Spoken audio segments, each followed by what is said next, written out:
Ladies and gentlemen, thank you for standing by, and welcome to Marriott International's fourth quarter 2020 earnings conference call. All lines have been placed on mute to prevent any background noise. After the speaker's remarks, there will be a question and answer session. If you would like to ask a question during this time, simply press star, then the number 1 on your telephone keypad. To withdraw your question, press the pound key. I would now like to hand the conference over to Jackie Burka McConaughey, Senior Vice President, Investor Relations. Please go ahead. Good morning, everyone. We are all truly heartbroken by the recent unexpected passing of our President and CEO, Arne Sorenson. He was an exceptional visionary leader, but more importantly, an exceptional human being. He will be deeply missed. As you are aware, Arne decided to reduce his schedule to fully focus on his health earlier this month. In consultation with the board, Arne asked Stephanie Lenartz, Group President of Consumer Operations, Technology and Emerging Businesses, and Tony Capuano, Group President of Global Development, Design and Operations Services, two longtime members of our leadership team, to jointly oversee the company's day-to-day operations. Stephanie and Tony will continue in this capacity until our board appoints a new President and CEO, which is expected to occur in the next 2 weeks. Stephanie and Tony are joining us on our call this morning. As usual, we have Leeny Oberg, our Executive Vice President and Chief Financial Officer, and Betsy Dahm, our Vice President, Investor Relations, with us as well. I will remind everyone that many of our comments today are not historical facts and are considered forward-looking statements under federal securities laws. These statements are subject to numerous risks and uncertainties, as described in our SEC filings, which could cause future results to differ materially from those expressed in or implied by our comments.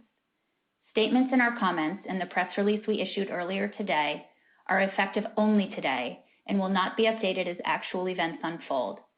Please also note that unless otherwise stated, our RevPAR and occupancy comments reflect system-wide constant currency year-over-year changes for comparable hotels and include hotels temporarily closed due to COVID-19. You can find our earnings release and reconciliations of all non-GAAP financial measures referred to in our remarks today on our Investor Relations website. And now I will turn the call over to Leeny. Thank you, Jackie, and good morning. Like all of you, my heart is very heavy at Arne's passing.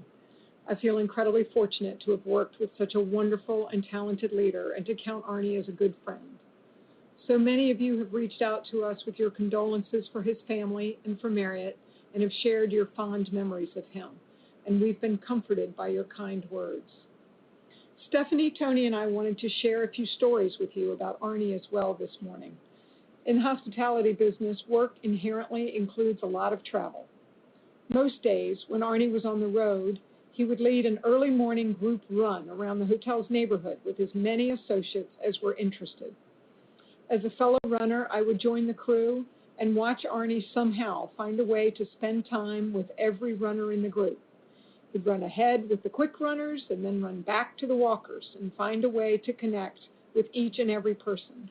He'd ask them about their families, their roles at Marriott, and their points of view about their markets.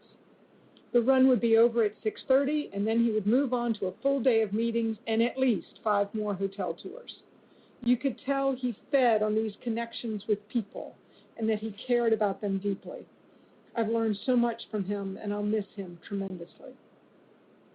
We're all committed to honoring our incredible leader by building on his legacy, and we of course want to update you on our business this morning as we move the company forward.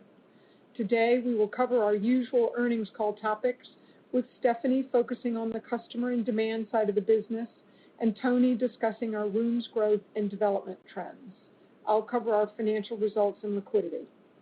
Given the uncertainty around the pace of vaccinations and therefore demand recovery, we will not be providing earnings guidance today. We will, however, share what we can about our outlook for 2021 in a few key areas. We'll plan to take your questions after our prepared remarks. And now I'll turn it over to Stephanie. Thank you, Leeny, and good morning. This week we lost a wonderful friend and mentor. Arne was an incredible leader, both for Marriott and the industry. And he was fun in a competitive way. Like Leeny, I also remember the countless times we ran together, and he would always beat me, always. But what I will remember the most about Arnie was his humility, his lack of ego, and his passion for developing others. Arnie and I attended the World Economic Forum in Davos together for the past 6 years. The first year I attended, I went to everything with Arnie, taking it all in and learning so much from all of his interactions. The second year we went, pretty much as soon as we arrived, he pushed me out of the nest, so to speak. He encouraged me to schedule my own meetings and do my own media interviews. He believed I was ready, and in typical Arnie fashion, he empowered me to grow. He knew it was best for me and for the company. That's what true leadership is, believing in your team and helping your teammates believe in themselves. I am honored to have worked with him, and we are all committed to building on his legacy. I know Arnie would want us to talk about business, so let me start us off. COVID-19 has impacted our business to an extent we never imagined, making 2020 by far the most challenging year in our company's history. Full year worldwide RevPAR declined 60%, with average occupancy of just over 35% compared to 73% for full year 2019. In 2020, occupancy and year-over-year RevPAR changes showed steady improvement from the trough in April through the summer and into the early fall. However, with spikes in COVID cases in many markets around the world, we saw the global pace of recovery flatten in the fourth quarter and in the first few weeks of 2021. Currently, over 94% of our hotels are open.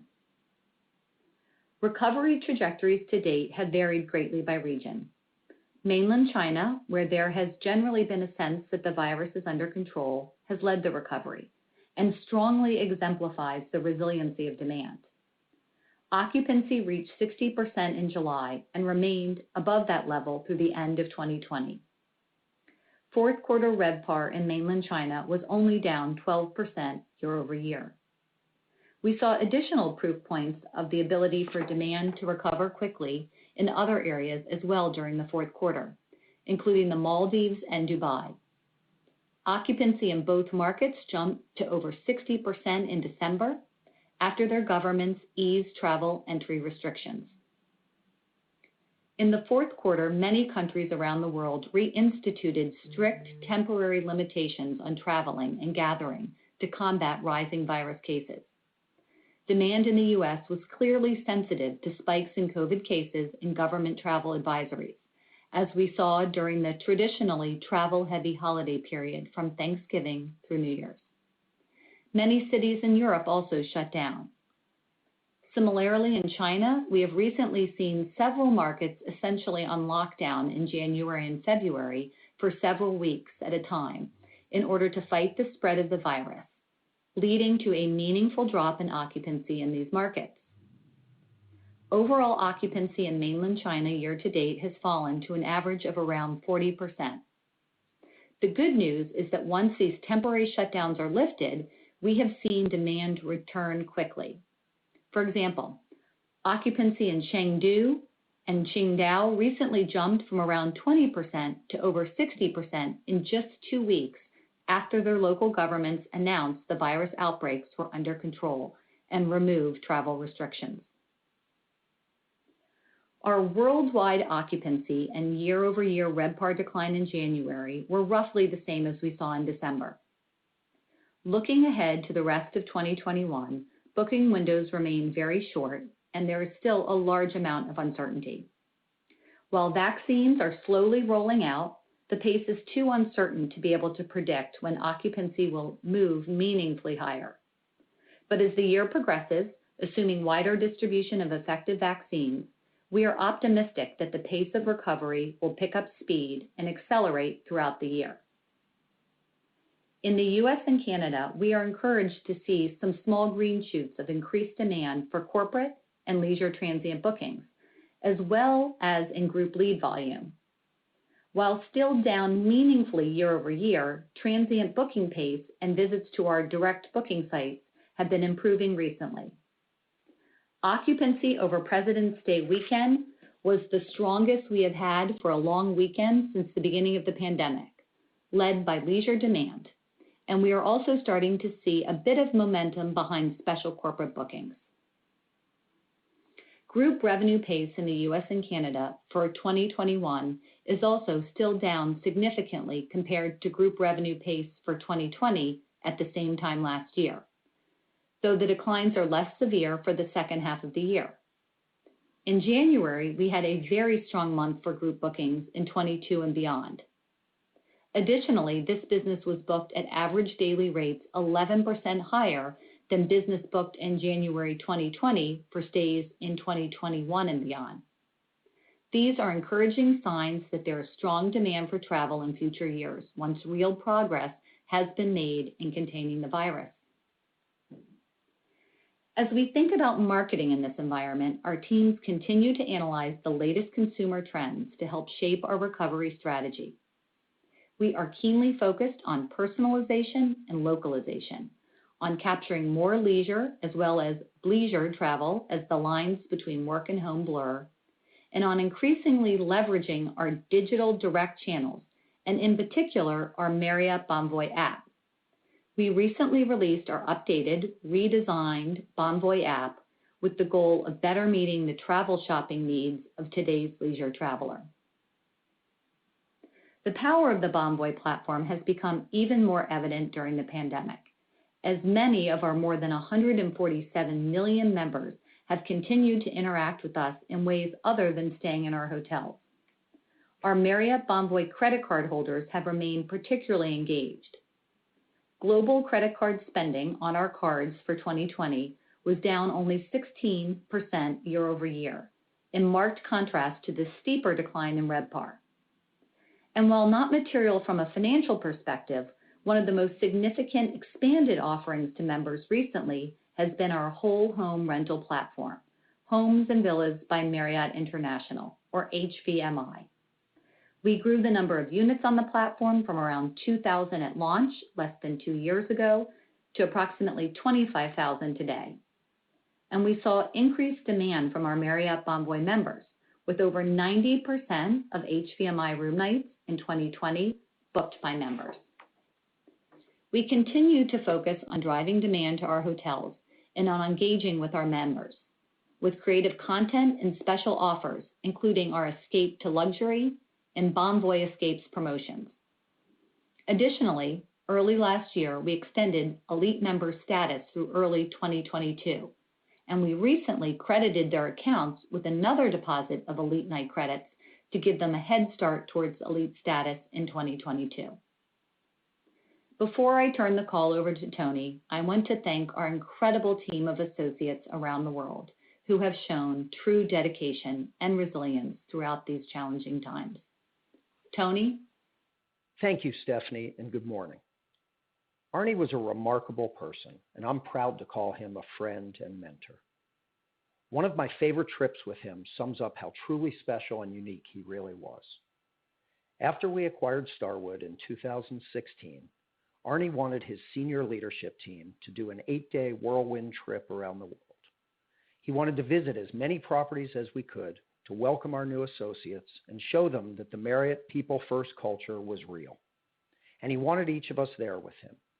As we toured property after property, Arnie made a point to meet as many people as possible, to shake every hand, and to look each person he met in the eye. He was so sincere and genuine. He also made sure to spend time with his leadership team outside of these meetings. In particular, I remember one overnight flight to the Middle East.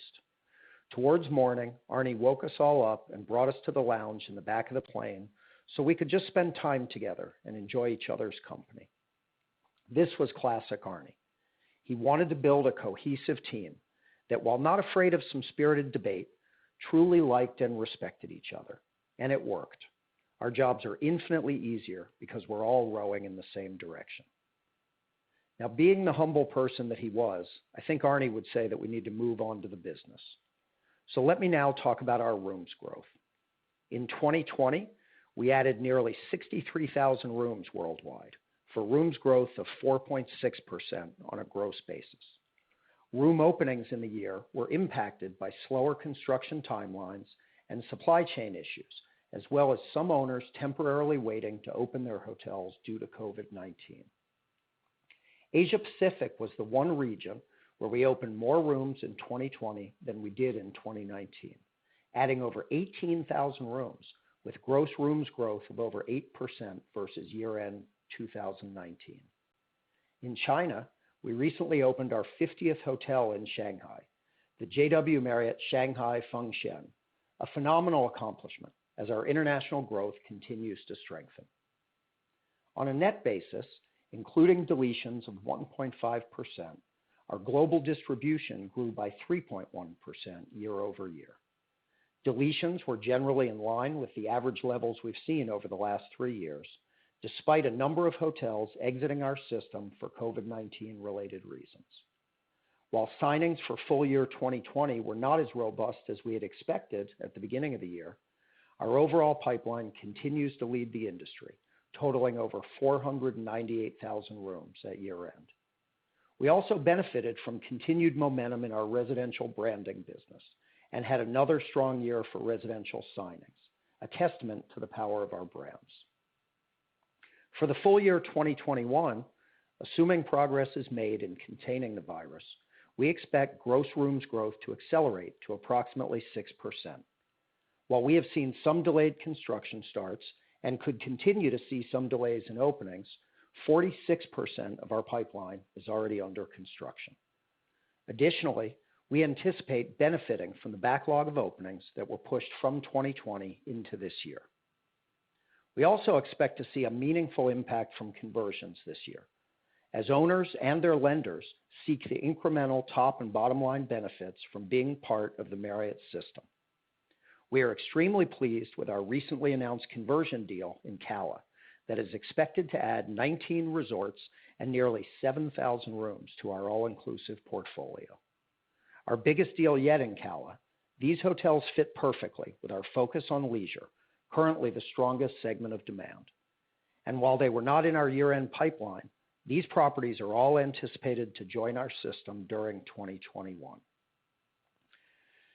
Let's now shift to our 2021 outlook for net rooms growth. Not including the approximate 100 basis point one-time headwind from the 89 Service Properties Trust, or SVC, mostly limited service hotels that are leaving our system by the end of March, we expect deletions of 1.5% to 2%. That's slightly higher than we have experienced recently due to the potential for more COVID-19 related exits. Coupled with our gross rooms growth expectation, we expect net rooms growth of roughly 3 to 3.5%, including the exiting SVC rooms. We have already received interest from multiple owners about new deals in those markets and look forward to the opportunity to replace many of the first generation limited service SVC hotels with newer product. A key component of our demand recovery strategy is remaining keenly focused on the health and safety of our guests and associates. We first introduced our heightened cleanliness standards in April of last year. Since then, we've been increasingly leveraging contactless technologies such as mobile and web check-in, mobile key, and mobile chat to reimagine the guest stay experience for this environment. Last month, we began rolling out additional health protocol options for group meetings at certain properties, including on-site temperature checks and providing for COVID testing capabilities. We have also remained focused on working closely with our owner and franchisee community to help them navigate these challenging times and have taken many steps to significantly lower their costs in this environment. These steps include waiving FF&E contributions for most hotels with lender consent, reducing certain fixed charges for programs and services, and extending the delay on renovations. We are also working with hotels on payment plans when necessary, and we are very pleased that the vast majority of our hotels are paying their bills. I also wanted to acknowledge our associates this morning. They have exemplified the Marriott culture throughout the pandemic, whether it's looking after first responders, prepping meals for those in need, or hosting blood drives at our hotels. They are a remarkable team, and we could not be more proud. I will now turn the call back over to Leeny to talk about our fourth quarter financials in more detail. Thank you, Tony. In the fourth quarter of 2020, worldwide RevPAR declined 64% with occupancy of 35%. As Stephanie noted, mainland China continued to lead the recovery. Leisure remains the strongest driver of demand in mainland China, and in the fourth quarter, stays in the leisure segment were up double digits year over year for the second quarter in a row. Business transient and group demand in the region also continued to rebound well in the fourth quarter, and we've been pleased to see this evidence of pent-up demand across all travel segments. In fact, group stays comprised around 20% of overall room nights in the fourth quarter, back in line with 2019's distribution. Demand in the rest of Asia Pacific also continued to improve in the fourth quarter, with occupancy reaching 35%, up 10 percentage points from the third quarter, primarily driven by domestic leisure travel in Australia, South Korea, and Japan, as well as economic reopening efforts in countries like the Maldives and India. In the U.S. and Canada, leisure and drive-to destinations remained the strongest markets throughout the fourth quarter. RevPAR declined 65% in the quarter, in line with the year-over-year third quarter decline, with occupancy of 35%, just below third quarter's level of 37%. The seasonal decline in occupancy that typically happens during the fourth quarter was less pronounced in 2020, given the overall lower level of business travel. Trends in EMEA were mixed. Fourth quarter occupancy in the Middle East and Africa reached 36%, an 11 percentage point improvement from the third quarter, reflecting strong domestic leisure demand in many major markets in the Middle East. The recovery in Europe took a step back in the last few months of 2020, as most countries reimposed restrictions after major second waves of the virus. During the fourth quarter, roughly 1/3 of our hotels in Europe were temporarily closed and occupancy fell to 15%. In CALA, around 20% of hotels were closed during the fourth quarter. Resort properties, particularly in Mexico, drove an improvement in occupancy to 24% in the region, up from 15% in the third quarter. With global RevPAR down 64%, our fourth quarter gross fee revenues totaled $423 million, a decline of 57% versus the year-ago quarter, largely in line with the year-over-year decline we saw in the third quarter. Over 60% of the $44 million of fourth quarter incentive management fees were earned in Asia Pacific, of which 3/4 were earned in Greater China. Over 95% of our hotels in Greater China had positive gross operating profit in the fourth quarter, with over 90% generating positive profits for the full year. These results reflect the strong rebound in demand when the virus is under better control and our ability to help our owners control costs. Within franchise fees, our non-RevPAR related franchise fees continued to be resilient, totaling $133 million in the fourth quarter, down 15% from the year-ago quarter, with credit card branding fees down 18%. Fourth quarter G&A improved by 31% year-over-year, reflecting our significant cost reduction efforts. In the fourth quarter, our total income tax provision was a benefit of $150 million, primarily due to the favorable resolution of pre-acquisition Starwood tax audits. We reported fourth quarter adjusted EBITDA of $317 million, down 65% versus the fourth quarter of last year, essentially the same decline as in the third quarter. I'll now turn to cash burn, as we've described on prior calls. Our monthly cash burn rate was only slightly negative in the fourth quarter, even with RevPAR down 64%.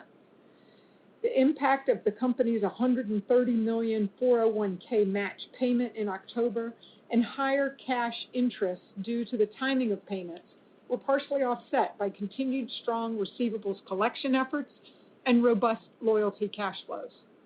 We've been pleased with the strength of our cash generation in 2020 in light of the dramatic reduction in revenues.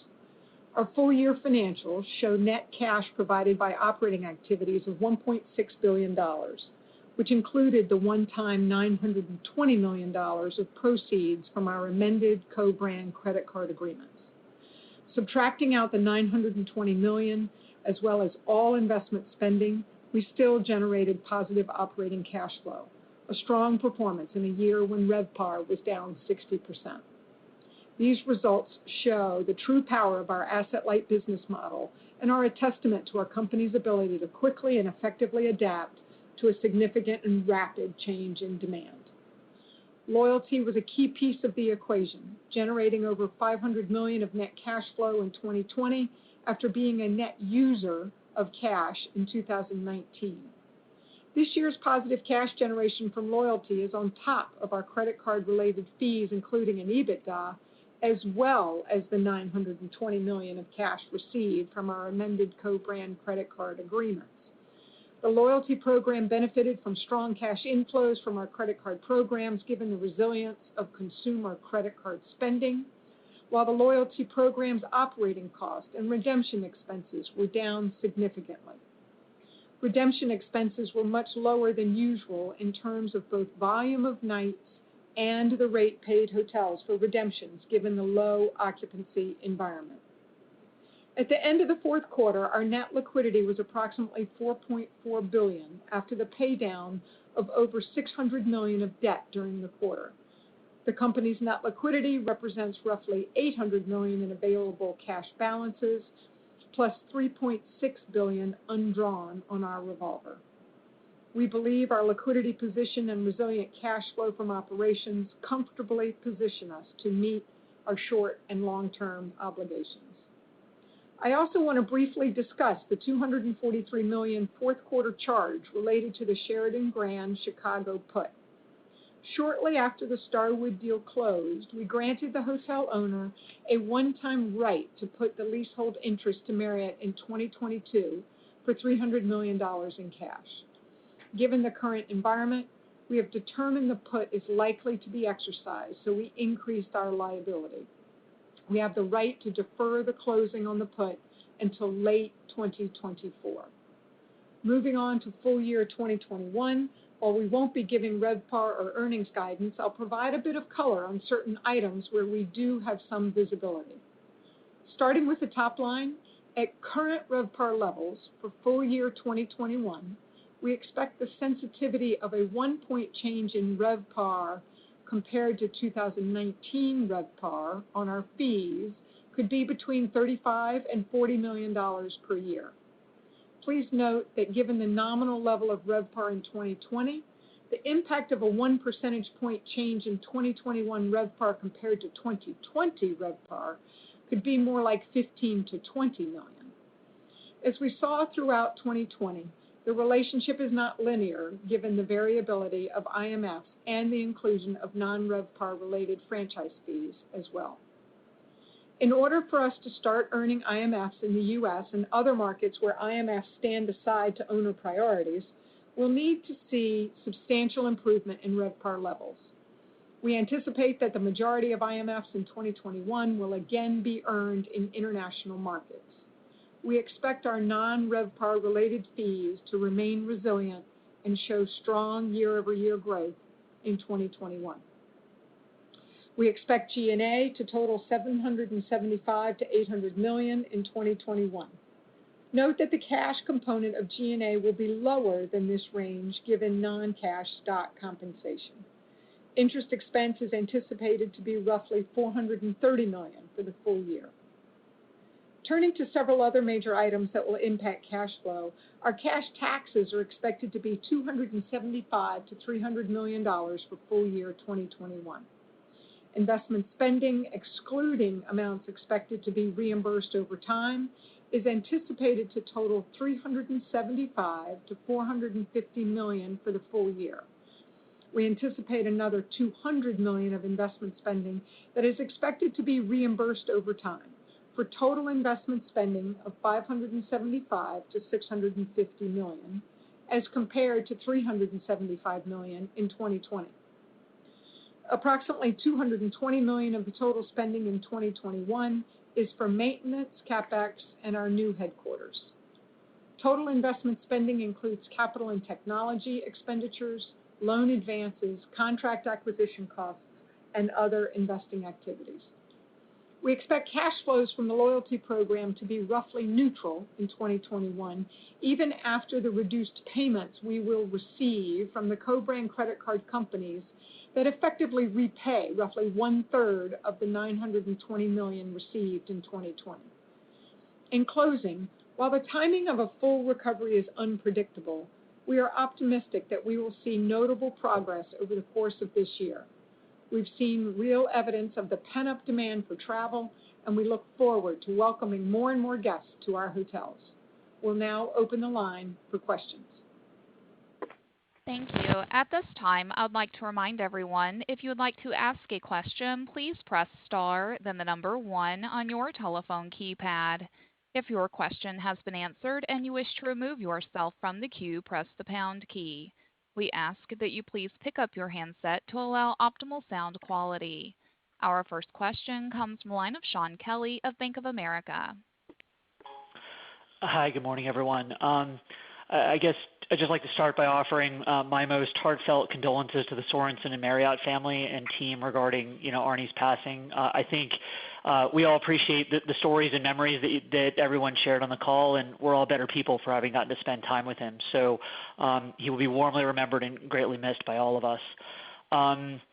If I could turn attention, thanks, Leenie.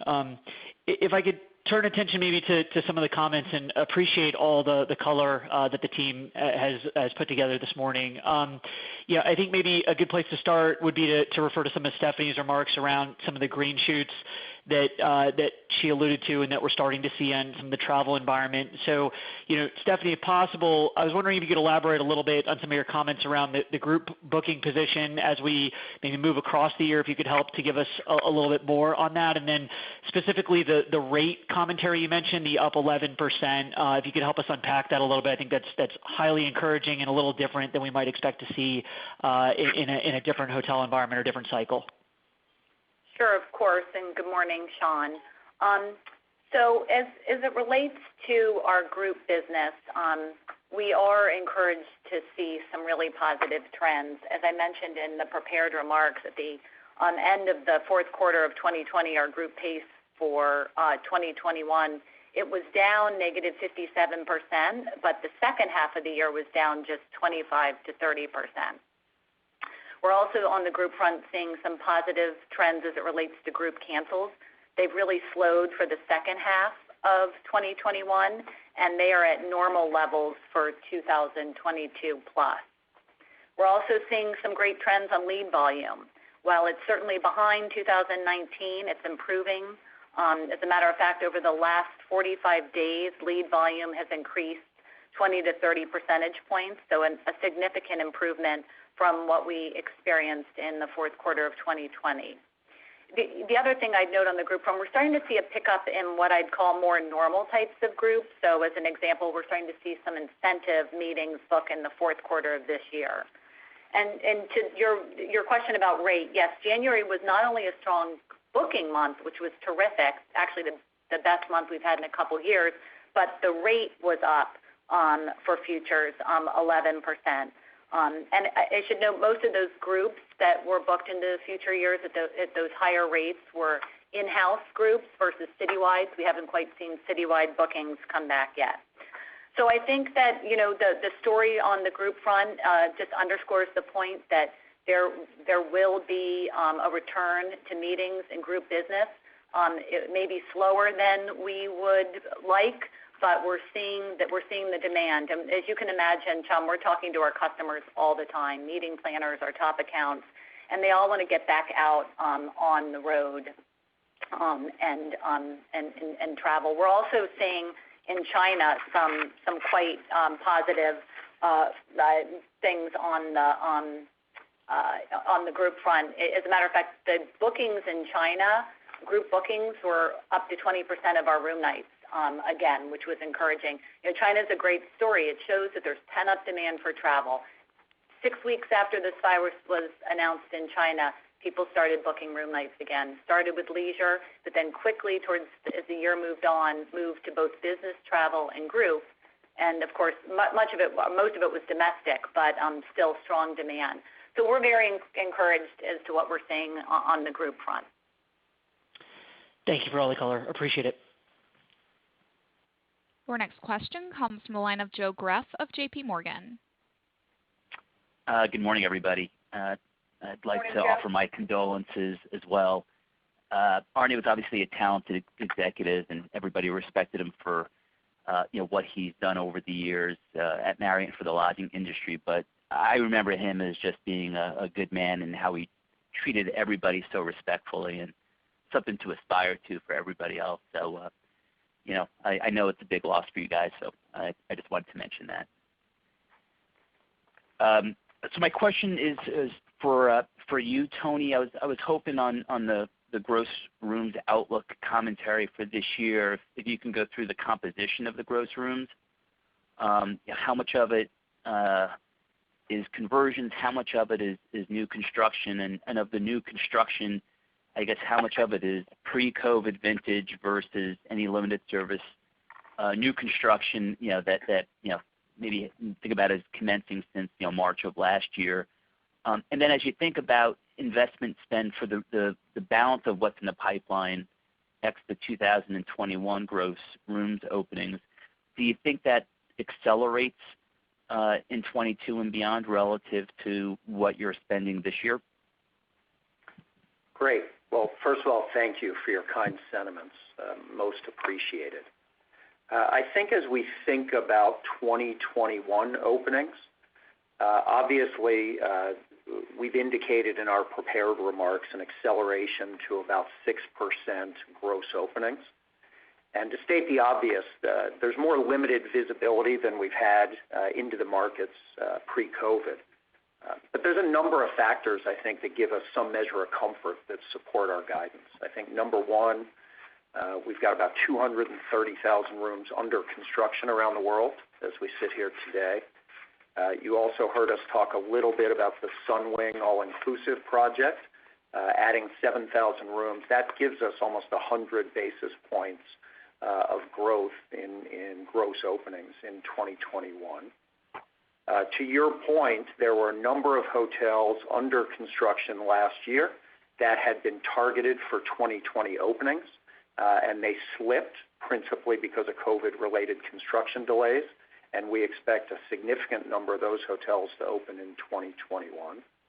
And then I think the last thing I would say is that while it's certainly early days, we're only 10 or 11 weeks into the year, we're seeing some encouraging signs related to accelerating conversions activity. If you look at the fourth quarter of 2020, about 21% of our signings were conversions, and that was the highest percentage contribution from conversions that we had seen since the first quarter of 2019.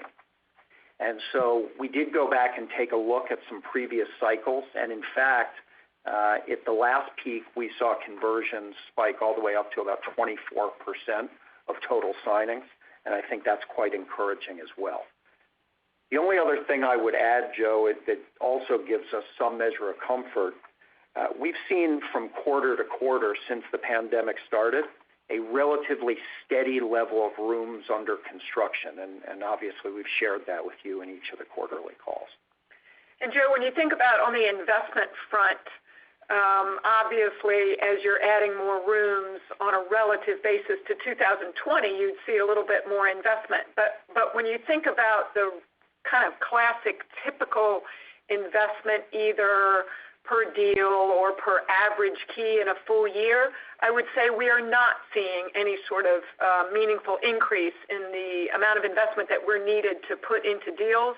And obviously when you look at our pipeline, for example, in the U.S., which is 80% limited service, there typically the investment is far less. And so I think while you would expect that our investment will increase a bit relative to the really low 2020 levels, I would not expect it to see it take kind of meaningful step up relative to the overall numbers of rooms. That's helpful. Thanks, guys. Your next question comes from the line of Thomas Allen of Morgan Stanley.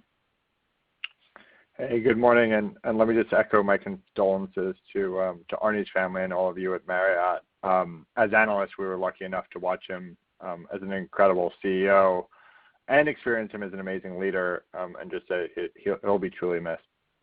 Thank you, Thomas. So for me, can we just talk about the all-inclusive strategy a bit more? In 2019, you announced the Elegant Hotels acquisition. you've been intermittently announcing some more organic growth, and then there was the announcement this week or last week about with Sunwing. Can you just talk about what you've been learning so far as you've kind of built up this business? Thank you. Sure. Thank you, Thomas. I think maybe I'll talk a little bit about all-inclusive from a growth and a deal side, and then I might ask Stephanie to chime in from a demand and a leisure perspective. On the transaction side, as we talked about when we launched into the all-inclusive space, it was frustrating for us to see the pace of growth in the all-inclusive space, certainly in CALA, but even in Southeast Asia and some of the Eastern European resort markets, and not to have a platform to compete for those opportunities. Since our launch, the market reaction from the development community has been quite significant. I think one of the things that gives us so much enthusiasm about the Sunwing announcement, beyond the fact that it's great rapid increase in our footprint, it has accelerated the volume of inquiries we're getting about new opportunities, particularly on the conversion side. And Sunwing is a terrific partner for us. They have been in the all-inclusive space much longer than we have, and we think it is going to be a very symbiotic relationship where we both have a lot to teach each other. Stephanie, maybe you can chime in a little bit on leisure demand. Yeah, sure, absolutely. We are really excited to see our offering of all-inclusive properties grow for our consumers. Leisure demand is the strongest segment right now, and it is also, leisure is as a segment overall growing even faster than business travel. So we see a lot of runway for continued leisure demand. What we're most excited about with our all-inclusive properties is we're going to have properties across 7 of our brands, 7 of our premium and luxury brands, and it's going to be a terrific offering, particularly for our Marriott Bonvoy members. It is really anything that makes the Marriott Bonvoy program stickier and more engaging is great for our business. So whether it's growing our all-inclusive business, HVMI, of course, our terrific leisure properties around the world, we just see the growth of all-inclusive is a great proposition for our consumers. And then just sticking on the development front, in the past, you used to do about 1 bolt-on acquisition a year, thinking Delta, Protea, Gaylord.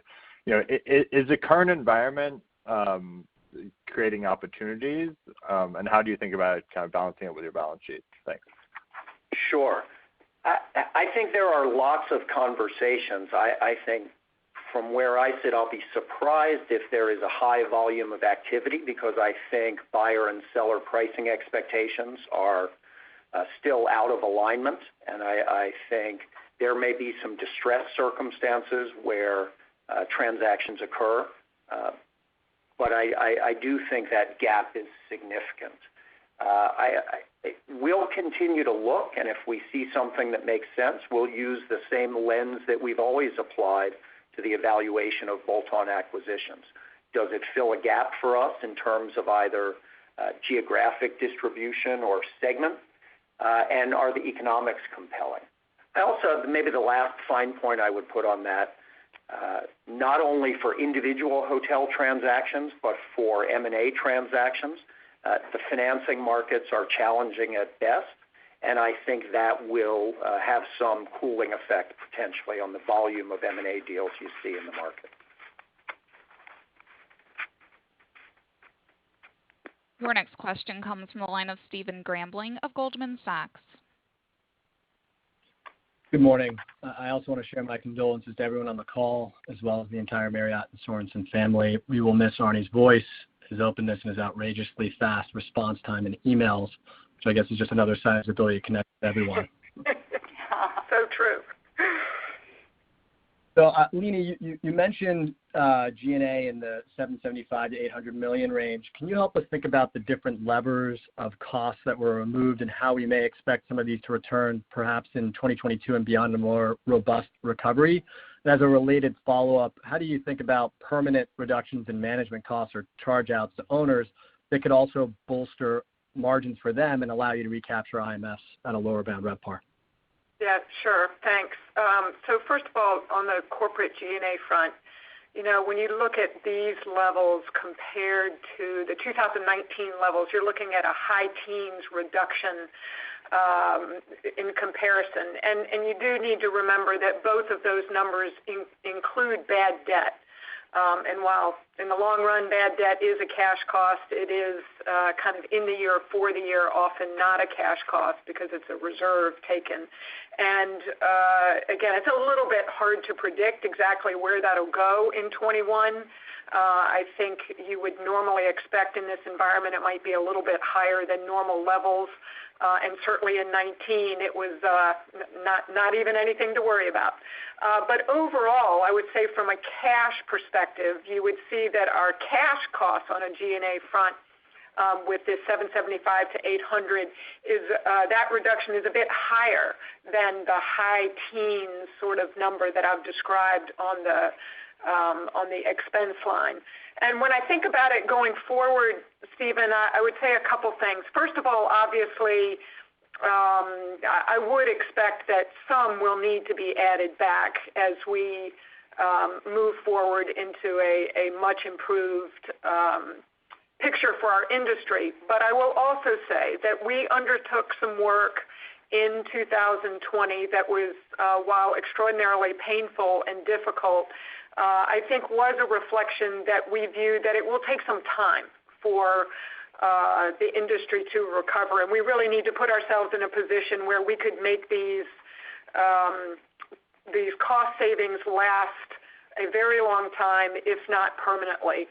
So while, you could see costs go up a bit more than inflation, I think you will see most of these savings be sustainable. And similarly, on the hotel front, we've done a lot of work to do things that are both temporary and sustainable on the cost front. We've obviously done some temporary reductions in fixed costs at the hotel level. We've obviously done some, again, really painful work in the way of furloughs, et cetera. But we've also done some really innovative things around how to better staff the hotels, how to better get our work done, how to manage some of the programmatic costs that go to the hotels. And I think those, again, will be sustainable. When I think about in 21, what we've tried to do is on to as much of the margins that we had in 19 as possible. So while I think the hotel margins will obviously suffer from the reduction in revenues compared to 19 at the hotel level, we think we have been able to save the vast majority of that margin decline through the work that we've done. And then obviously as we move into a much more normal picture, there will be sustainable savings that allow us to get to a profitability point that returns back to where it was much quicker. That's all helpful. Thanks so much. Your next question comes from the line of Smedes Rose of Citi. Hey, good morning. Our condolences as well regarding Arnie. Just thinking about him, it just seems like he's always struck me as a man of such kind of grace, and that it's just really sad that he's not with us anymore. But I wanted to ask you. Thanks. I wanted to ask you really just a little bit more about the relationship with owners who may be facing financial stress, and what, if anything, Marriott is doing, I guess, in terms of concessions or delayed payments or any other kinds of relief, and whether some of those might be, permanent. Sure. I talked the question before about some substantive work that we've done to try to match the cost with the revenue decline in the short term, and again, try to make a bunch of it sustainable. But overwhelmingly, our owners are paying us, and we've had tremendous success in collecting our receivables. Most hotels have reopened, and obviously amongst the select service hotels, quite a few of them are actually cash flow positive. We have arranged payment plans for a large number of our hotels. And when you think about it, typically SMEDs, they pay us in 30 days. And to be able to stretch that out over several months is a big help. And we're seeing there again, overwhelmingly, that they are making payments on those payment plans. And while they're obviously, we need to get back to where there's substantial recovery to get them to a much better spot, for the moment, they are hanging in there, and they are able to pay some down and work with us to be able to navigate through this time. But I do agree with you. We are paying incredible attention to our costs on property and working with the owners to try to find ways to do even more. And, a whole lot of this depends on what the owner's particular situation is, too, in terms of how well capitalized, what is the debt structure, and what kind of market they're in. But overwhelmingly, we have seen really strong performance, and the newest information about the PPP loan extension and expansion, as well as whatever may come from a stimulus bill, hopefully will be added benefit to them as well. Okay, thank you. And then I just wanted to ask you on the agreement with Sunwing. Did Marriott pay any upfront money for those properties to come into the system? And also, did the owner agree to invest any incremental CapEx, or do you feel like they are kind of ready to go? Well, I'll take the first one, and then I'm going to turn it over to Tony for the second one. We would never get into specifics on a particular deal, but I can tell you that this was a very, very capital light deal. I'll just leave it there. And I think similarly on the second half of your question, these are terrific physical assets. There are some modest renovation requirements, but these are pretty conversion-ready assets that we're excited to get into the system and start welcoming our Bonvoy guests. Great. Thank you, guys. Sure. Our next question comes from the line of Patrick Scholes of Truist Securities. Hi. Good morning, everyone. Certainly our deepest condolences to both the Sorensen and Marriott families. Obviously, it goes without saying, we will all deeply miss him very much. Question for you. You talked about 94% of your hotels at the end of the year open, implying 6% not opened. How might you think, or what do you internally think about the trajectory of reopenings? And I assume those are mostly urban top 25 hotels, correct? Well, so let me help you a little bit here. Thank you, Patrick, and we appreciate your thoughts. So first of all, in U.S. and Canada, we're only talking 3% of the hotels. So only 159 in all of North America. The biggest concentration is in Europe, where 34% of the hotels are closed, and then also in Caribbean, Latin America, where 11% of the hotels are closed. So I would say there can be some true structural reasons why in those markets government regulations actually in some cases require that the hotels be closed. So I think one of the things that we've all learned over the last year is that in many cases, even down at levels of 10 to 15% occupancy, a hotel can be better off being open than it is closed. From a cash flow perspective. And we've, again, done everything we can. Most of our charges, as you know, are based on revenues, so that floats with the occupancy.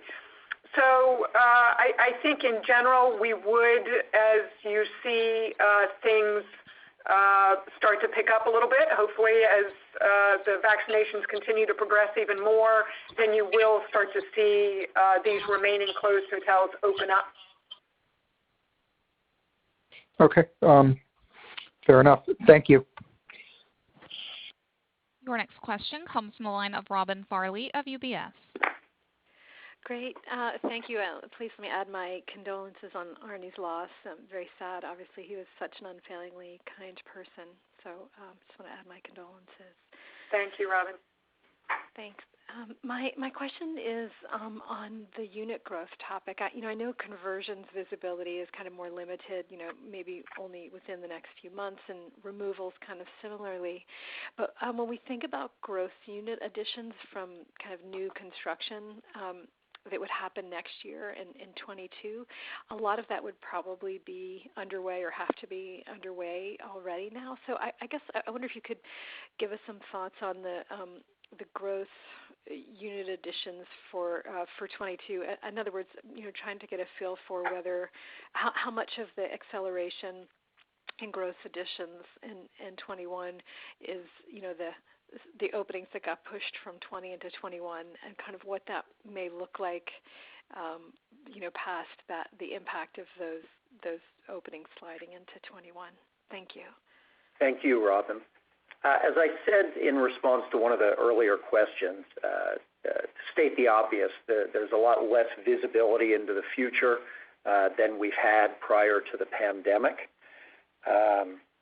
I think beyond 2021, we're going to need to get a bit further into the economic recovery. We're going to have to see how quickly the financing markets rebound and how quickly construction starts begin to pick up. As I said, we do have 230,000 rooms under construction, but it is interesting as I talk with our transactors around the world. The good news is we're generally not seeing much in the way of fallout of under construction projects from the pipeline. I think if there's going to be an impact, it will likely be further impact on the length of the construction cycle. And so it's a little tough to know what that looks like in 22. I am hopeful that in the next couple quarters that visibility will improve a little bit, but I just don't think we've got great visibility beyond 21 at this point. Okay, no, that makes sense. Thanks. I mean, it's actually surprising how many rooms are under construction, very similar to what it was a year ago. And actually, given everything that's gone on, I would have thought that new starts would have made that number lower, but it's fairly consistent. I think it's only 1,000 rooms different than a year ago, so that's why it seemed potentially encouraging for 22. But great. We agree. That's one of the statistics we've been watching, and to your point, it's quite encouraging that we've seen such stability in the volume of under construction rooms around the world. Yeah. And then just one quick follow-up. Can you give a little more color around the put option? It's just when we normally look at your what's added back for restructuring or for acquisition costs related to Starwood, and obviously that put option is a significant amount. So just a little bit of color around that. Thank you. Yeah, sure, absolutely. Yes, we always say we're overwhelmingly done with the integration. And we're kind of hopeful that this is the last bit. But when we acquired the company, Starwood's management agreements for the Sheraton Grand Chicago and the Westin Times Square included very broad cross-brand territorials, which actually, when you think about it, meant that for the rest of our 28 brands, we were severely limited in those areas. So soon after we did the deal, we entered into a settlement agreement with the hotel owner where basically we granted that owner a one-time right to put the leasehold interest in the hotel to Marriott in 2022 for $300 million in cash. Now, it's worth noting that there is a ground lease underneath this hotel. We actually don't have to buy that. If we want to buy that land, we'll have the right to for an additional $200 million. But it is worth noting that there is a ground lease on the hotel as well, but this is for buying the interest in the hotel. The other interesting part is that given the current economic conditions, we believe that the put is probable of being exercised, and as a result, we needed to reflect what we think is the current value, and obviously all these markets are struggling, and that resulted in this charge. The other thing that's worth noting is that we actually have the right to not actually close on the put until late 2024. So even though it could get put to us in 2022, we wouldn't necessarily have to buy it until the end of 24. And so it's actually worth noting that also part of the impairment that we had in the contract amortization line reflects the fact that, frankly, right now, if you ask us, we would expect that we would defer that purchase until the end of 24 and continue to manage the hotel until the end of 24 to take into consideration the fact that we don't buy it until then. The other part that I guess I'll add is that since that agreement was signed, we've actually added 4,000 rooms in the Chicago and New York market. So while it is painful and clearly a direct result of COVID, we do think that in the broad picture, it's really important for us to be able to have the capability to expand our brands in those really important markets. And if the value of the hotel improves over the next 2 years or between now and late 24, you would reverse some of the loss, I would assume, the value that's being run through? Yes. Obviously, you've got to look at that every single quarter, and we would. But, this will of a whole lot of different factors as we move over the next few years. But fundamentally, yes, you're right. Okay, great. Thank you very much. Thanks. Your next question comes from the line of Vince Ciepiel of Cleveland Research. Great, thanks. Also wanted to express my sympathy to Arnie's family and the Marriott team. He certainly will be missed. I had a question on leisure. You mentioned the favorable trend lines there, expectations for outperformance in that segment for some time. Meeting that demand with the all-inclusive offering. I wanted to dig more into your homes and villas. Just curious how you think you're progressing there, what you think about the trend lines in demand for short-term rentals as we live in an increasingly remote world, and how you think you're meeting the needs of those around 150 million loyalty members in terms of their interest and appetite for short-term rentals. Great. Well, thank you, Vince, for that question. Yes, we really are excited about HVMI, primarily as an offering for our Marriott Bonvoy members. We launched that business in 2019 with about 2,000 homes, as I mentioned in the prepared remarks. And the reason we launched the business is we were talking to our Marriott Bonvoy members, and 8 out of 10 of them said not that they were just thinking about renting a home, but they actually had done it through another platform. So we knew it was an offering they wanted that we didn't have. And we knew it would be complementary to our core hotel business. So we launched the business in 2019. We've grown it to 25,000 homes. There is about, a couple million homes in the segment in which we play in. I think it's really important when we talk about HVMI to make some distinctions from other platforms. First of all, we only have whole homes. It's not an open platform like some of the other players. You can't just put a home on there. We only work with professional housing management companies, and we have very, very strict standards about what type of premium and luxury homes we'll allow on the platform. Standards around amenities, design aesthetic, service levels, safety, security, et cetera. So we are very strict about which homes get on the platform.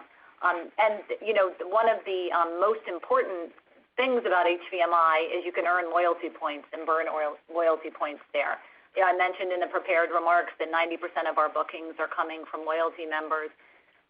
Also, 30% of the bookings are redemptions, people redeeming their Marriott Bonvoy points.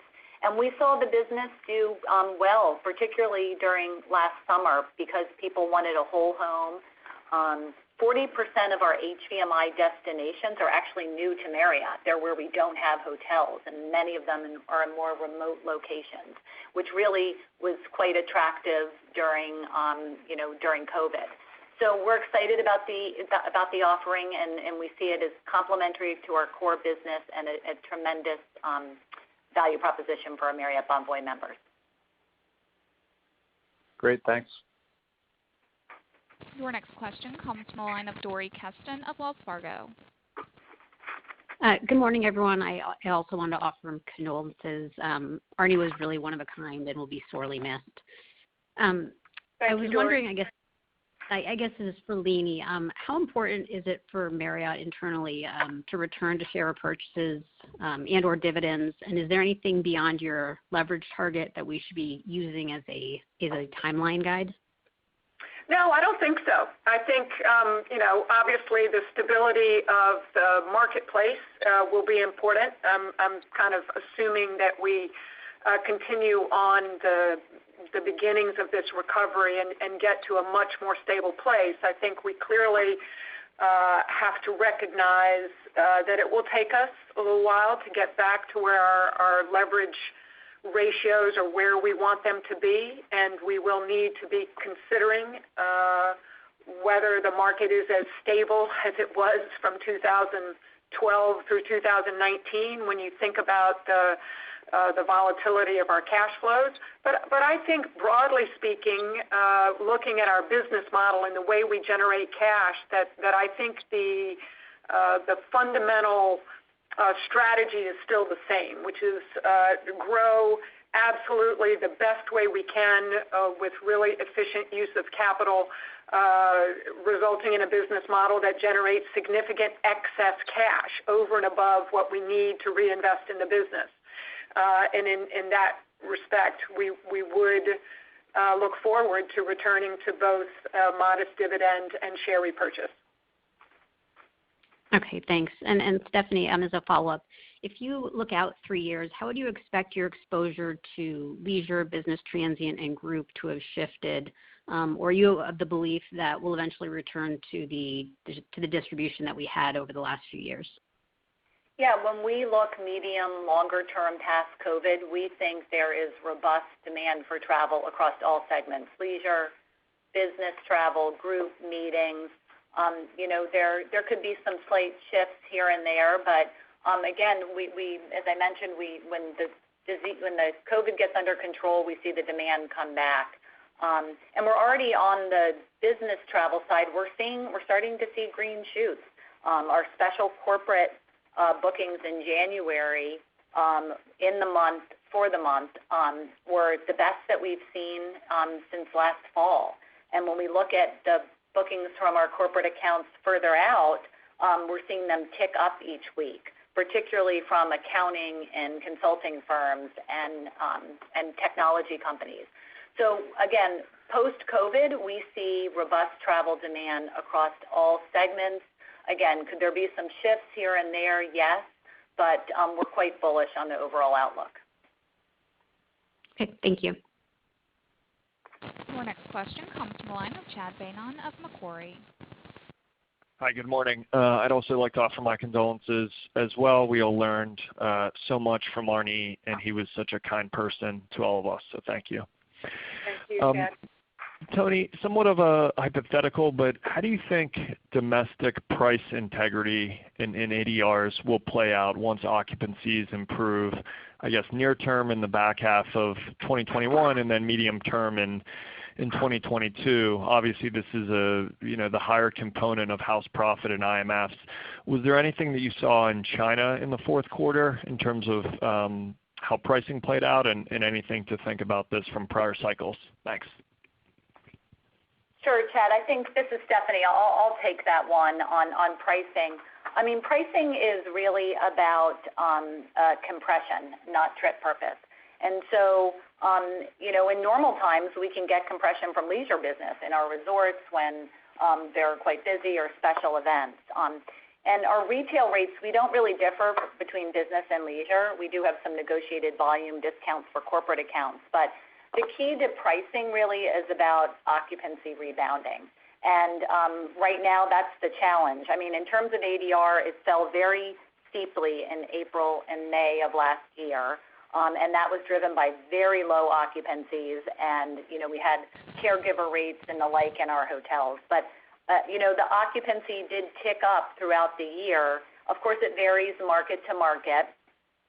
In general, last year, we saw luxury ADR hold up best, with extended stay ADR next. And again, it really does get to compression. I think it'll be interesting to watch this recovery. If demand comes back much more quickly than we anticipated, we may be able to grow ADR faster than we did coming out of the last downturn. But again, it's really about, it's more about impression than it is about trip purpose. Great. Thank you very much, Stephanie. Ladies and gentlemen, we have reached the allotted time for questions and answers. I'll now return the call to Leeny Oberg for additional or closing comments. Thank you very much. I appreciate everybody joining this morning. We can't wait to see you out on the road. And thank you again so much for your kind thoughts. Take care. Thank you for participating in Marriott International's fourth quarter 2020 earnings conference call. You may now disconnect.